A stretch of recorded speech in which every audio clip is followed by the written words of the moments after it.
this. There we go. It's working. We're working. Okay, so this is our presentation on social self-care.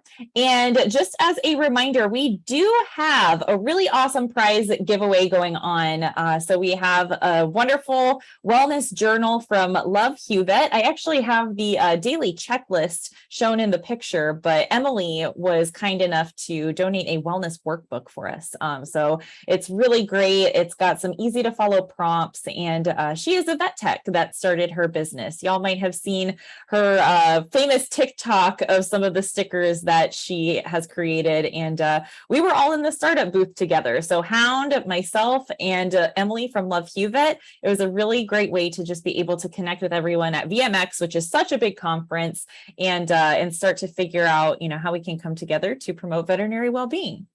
Another veterinary-owned business, we have the Creative Avenue Shop, who is donating a specialized mug, which is going to go great with our Sassy Tea Sampler from Snarky Tea. So they have some really fun tea blends, and they're a little bit, they have profanity in them. So one of them is like, get your ass out of bed, calm the F down. Like, it's just a lot of fun, brings humor in. So by being here tonight, you're getting some entries, and then you can also share our bingo template. So it's in our Instagram stories, it's in our highlights, and it will also be included in a follow-up email from this session tonight. So make sure that you're playing on the bingo card and then tagging Hound and myself for your extra entries.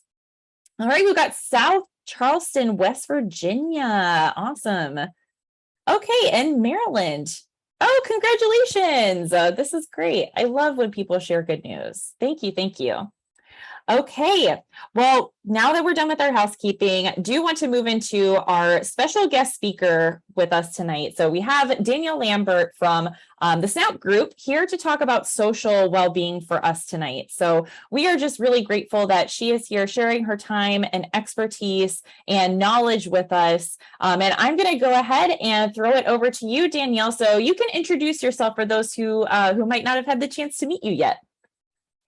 Thank you so much, Melissa. And yeah, I feel like the technical difficulties are very real lately. So I totally feel you on that. So we definitely all are Melissa this week. I appreciated that comment in the chat. Love it. So I am Danielle Lambert. I am the founder and CEO over at the Snout Group, which is kind of the force behind Snout School. I spend a lot of my time dedicated to helping veterinary professionals create and market their own brands. So either for themselves, for their business, their veterinary clinic, what have you. So definitely a big passion of mine. And that means spending a lot of time on the internet, because that's such a big component of marketing these days. And so with that comes having to set some boundaries with the old telephone, social media situation. I love that. Well, thank you so much again for being here and sharing your time and your knowledge with us. So the first thing that I would love to know is, what does social well-being mean to you? Yeah, you know what? I think that it means really recognizing that social media is a tool for your life, but it's actually not life. You know what I mean? Like having like a clear delineation between the two, like it's something that you can leverage for communication or marketing, or different kinds of purposes in your life or your business, but it's not the be all end all, and you do need to go outside sometimes. So that really is like the key thing that I think is so important to realize, because it's so easy to get sucked into. Yeah, that's so true. And even from, like a mental wellness perspective, we can get into some trouble sometimes falling into the comparison trap, or going on a doom scroll and seeing everything wrong going on in the world. It's really important to be able to catch yourselves in those moments. Oh, absolutely. I cannot agree enough. I literally, like an hour before this, had to like put my phone away, because I was definitely just like, I'm just scrolling at this point. Like, what am I doing? And when I sense myself like being so not present like that, you're like, okay. Yeah, that's so true. I think we've all been there before. Right. So I would love to know from your perspective, tell us a little bit more about the importance of practicing social self-care for veterinary professionals, both, Yeah. in person and online and wherever else we may have interactions with people. Yeah. So I think for me, when it comes to veterinary professionals and figuring out, like I feel like there's so many pieces to balance, right? There's so many things that you need to do really well. And so I think that it is kind of about finding that balance between everything that you need to do in your life. So realizing that at the end of the day, that social component is incredibly important in terms of building your brand, building your network, and driving clients into your hospital. It's also great for finding other people that are like-minded, that might want to create the next big veterinary brand with you, or just be a source of support. So I think that like those are some of those like positive things about it. But then at the end of the day, you need to realize, like I said, like make those friends, but then like get outside and interact with them in real life. Like if you're going to a conference, meet up with them. So I think like finding that balance between like really spending a lot of time on social and then thinking about, okay, how can I dedicate a little bit of time in real life to my social activities becomes really, really important. I know one thing for me too, a big question I get asked all the time is like, oh, if I'm going to create a brand, should I have this under, my current username that I'm using, my IG handle that I'm using, or should I have something separate?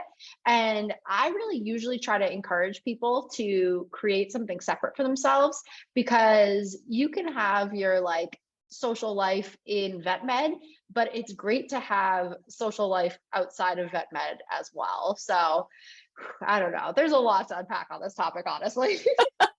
That's so true. And I love some of the highlights that you shared there, because, we don't want our social media to become our identity. And Yeah, as we already know, it is the highlight reel for everyone. So you don't really know what's going on behind the scenes for people. But you also don't want that to be your only identity. So I think it helps humanize people whenever they can see other veterinary professionals and like what they do outside of work hours, or, yeah. things that that just help people connect and relate with them a little bit better too. Absolutely. Mhm. I always tell even like my clients that are really aggressively trying to build a brand, and maybe that brand is very focused on, a specific veterinary service or something, still like showcasing a good component of who you are on that Mm. brand, if anything, is just going to make your brand stronger. I love that. Yes, absolutely. And that kind of ties in with the next question that Yeah. I wanted to ask, where it is more about like the how, right? So we know the what we need to do for social self-care and promoting positive social interactions, but now how do we do that both in person and online? Yeah. So I think for me, when I'm thinking about the online of like, how do I have a positive interaction, with both social media and the people on social media, I think those are like two different, like when we say social, it's like there's a lot to unpack just within that. Yeah. But when it comes to your work social, I think having a specific goal in mind of why you are creating a work social media account. What is the purpose of Mm. it? What is your intention? So that again, you can be there and be present and have a reason for being there versus, like you mentioned, having that kind of comparison complex where you're looking at what everybody else is doing. That's not relevant to every single person that's out there. Like if you see somebody like posting about whatever, if it's like, National Dog Day and you forgot to do a post about National Dog Day, like that may or may not even be relevant to what you do. Like you're an equine vet, chill out. It's okay. You know what I mean? Like I find Yeah. that people like, I think with veterinary medicine being full of a lot of perfectionists, people really see like, ooh, I have to do all of these posts all of the time. Oh, I didn't remember to do a post for this thing or that thing. That's not the case. So like, again, having a goal, setting an intention for why you're on social media, if it's to build your brand, then you want to do content that is going to drive a lot of views and follows and shares to you. But if you're just there to network, and there's nothing wrong with that, like you don't need to be posting multiple times a day. You just need to intentionally go on and spend maybe 15 minutes networking. So I think that is like the biggest thing in terms of how to interact with your social media itself. When it comes to like the social component of social media, one, I think a lot of people forget that, right? Like a lot of people will go and they'll want to make a professional account, and they think they're just going to like post one thing and then everybody's going to magically come to them. And that's not the case. Like you need to be putting in some level of human interaction out to people, sharing other people's content, checking in on them, and like building authentic relationships, because that's just good networking, and it's just good humaning. I think, like just to be kind of natural about that. And most of the time, most people, like I know so many people get anxious about posting and putting themselves out there on social media. Most people are going to be supportive. It is important to remember that, one, you can't please everybody. And two, you have the ability to block and delete people that aren't working for you. Okay. So like, don't ever feel bad if you post something and it goes a little awry. You can delete people, you can block them. Like, don't be shy about setting good boundaries on that stuff. Yeah, I love that so much, because you mentioned the intention piece of it. And I think, across the board, being intentional in your life has a huge impact on your well-being, because you don't want to just kind of be walking around aimlessly. And I'm a huge fan of mindfulness. And so intention is a big piece of that, because even when we are gathering with people, while these little devices can be great for connecting with people we might not be able to regularly, can also become a barrier too. And so I know specifically in like a clinic setting, when you are having either tough conversations with clients or, even with coworkers, really having that presence and kind of preparing yourself mentally for those types of conversations too, can be really helpful. Oh, I did absolutely. see that we had a question in the chat. Did you want to take questions now or at the end? Oops, totally can you up hear me? to Okay. You broke up for a second there, but we were back in business. So yeah, Okay. totally up to you. I'm fine. We can take them a lot as they come. I'm fine with that. Okay, great. So, how do you handle when you personally need to take a mental health break from social media while also maintaining your social media presence? Ooh, this is a nice, juicy question. Right. And so like literally most of my my like livelihood comes from posting on social media at the end of the day, right? Like I post on social media when we are taking new students at Snout School, or I'm taking new consulting clients at the Snout Group. So like, trust me, I feel this, and I have an autoimmune disease. So like sometimes I need to take a rest day, right? Yeah. And so I think a big component of that is to, one, realize that like it will be there when you come back. Okay. Like I am telling you this as somebody that this is literally my livelihood. Like I take breaks, and it comes, like it doesn't mean that my social media presence is going to be absolutely gone. Right. Mhm. And I think it's important to even just be transparent with your followers. Like, hey, I need this break. I'm not feeling well. I need some time. People appreciate that kind of like humanity, and it's going to bond them more to your brand, so that when you do come back, they're going to like be so excited to see you. Right.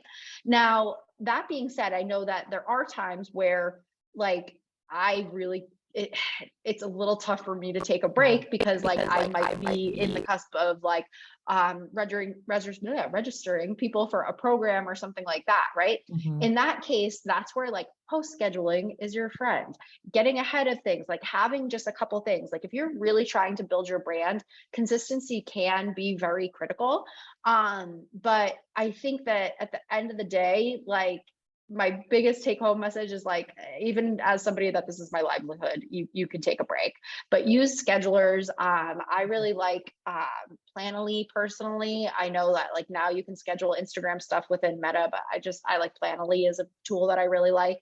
And the other thing that I would add is this is why I think it's important if you're truly trying to build a business or a brand.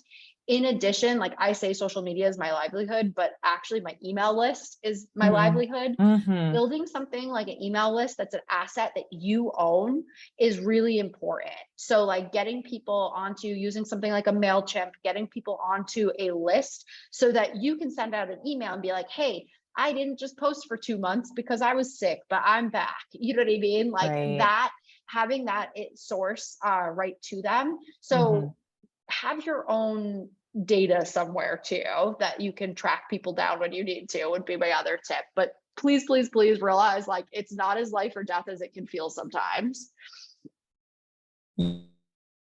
Yeah, and I think people got a little to that when Instagram crashed like not too long ago, right? And everyone was worried like, oh my gosh, I can't make my posts, I can't get to my audience. And so I love the fact that even if you're not running a business, right? But just having like that community of people that you can get to outside of having to rely on the algorithms to like push your content out. Because I know those constantly change too. So trying to keep up with it is a nightmare. Yeah, absolutely. Absolutely. So something that you can control, I highly recommend. Yeah, that's such a golden nugget. Thank you so much. Of course. And I know that you've kind of touched on this throughout the conversation, but I think my like wrap up question would be, what recommendations would you want to give veterinary professionals for ways to promote and protect their social well-being? Yeah. I think my number one thing would be really back to the goal setting and the awareness of like why you're even doing this. I think that is huge. And then beyond that, when it comes to kind of just your day-to-day well-being with it, I think it does come down to a lot of understanding with yourself and being compassionate with yourself. Like this isn't a sprint, it's a marathon. Social media will be there tomorrow. So like have a goal, know that it's like not all necessary to have it happen tomorrow and be insta famous immediately, right? Like it's gonna take a long time. And then I think the third thing I would really recommend, just kind of in general, because I always worry about the like what happens when this goes wrong, the bad reviews, the bullying, like all of that piece. I really, really think it's incredibly important to realize that 99% of the time, that stuff has absolutely nothing to do with you and everything to do with the person that is leaving the comment. I say 99% of the time because of course, when it comes to like negative reviews, there can be truth to them. And I think that it is important to always be open to some level of criticism, but stand true in yourself, have clear, values, what you do, what you uphold. If you need to apologize for something. So I'm not just saying like, oh, it's always everybody is just out to, get you and you're never wrong, right? I don't want to absolve people of ever doing any wrongdoing. But I think it's super important to realize that like most of the time that's their problem. Focus more on what social media can do to attract the right people to you, the right community, the right clients, what have you. And don't get too bogged down in the panic of one person not liking what you have to say. Oh my gosh. Yes, that's so true. And I always like to think about like our brains are primed to have a negativity bias anyway, right? And so whenever we do have, all of these like hundreds of glowing reviews, and then we have maybe like 5 people that left nasty grams, then what are the ones that you remember? The bad ones. Those are the ones that really stick with you because you're like, oh gosh, they got me right in my insecurities. Yeah, it's so true. And I think, like you said, like we all do have that like bias in ourselves. So I think just being aware of that and saying like, okay, like, is this actually true? Is this something that I need to address? Or am I just like fixating on this? And what do I have going on that I should be fixating on instead? The positive. Right. Absolutely. Oh my gosh. Well, thank you so much. I do want to take some time to see if we have any additional questions in the chat. Feel free to ask away because we do have a little bit of extra time. Oh, I see some more Melissa Allens joined the call. Oh gosh, too funny. I love that. You're just taking over. You're I know. multiplying. Oh gosh. I love it. Yeah, we have to laugh about it, right? At that point, no, 100%. And I know sometimes people like, and sometimes some of these questions can be a little bit personal. So if you have something that you don't want to like share in Zoom, but you feel comfortable DMing me, like I said, like I deal with chronic illness and like I run a business online. So like, trust me, I've like covered the gamut of like topics on this stuff. And I've managed some very big internet presences in my career. So please, please, please, if you ever are like having some sort of issue, don't be shy about reaching out. I'm happy to help. Awesome. Thank you so much. And yeah, if it's all right with you, I'll definitely include that in our follow-up email. So that way people absolutely. will be able to I'm always happy to help because this, like I said, it can be pretty personal at the end of the day. So I'm happy to do that. Yeah, that's so true. And I would just love to share our next call that's going to be happening. So we're going to have Dr. Danielle Allman, so you may know her as EmpathosVet, joining us for a conversation about mental well-being. So that's going to happen next Day at 8. I have the correct link to send out to everyone to where we're not all going to show up as me. Oh, I'm getting a notice. My connection's unstable. Aren't we all a little unstable now, thanks to all the planets in retrograde? We just have to embrace it, right? Awesome. Well, your call to action for this session, we would love to have you share some of your favorite takeaways from this conversation tonight, whether you were here live or if you're watching the recording, and make sure to tag Hound, myself, and Danielle at Danielle Snout on Instagram. So that way you can get your raffle entries, because we will be drawing the raffle at the end of the first week of October, I want to say. So after we have our last session with Sheena Humbert, who I see is on the call here. So thanks for joining. But yeah, we just want to be able to continue promoting self-care and making it accessible. And we really appreciate you all taking the time out of your busy lives to be here with us tonight. So watch out for that follow-up email. And thank you, Danielle, for sharing your wisdom and knowledge with us. And until next time, everyone, take care, stay healthy, and be well. Good night. All right. Thanks, guys. Bye.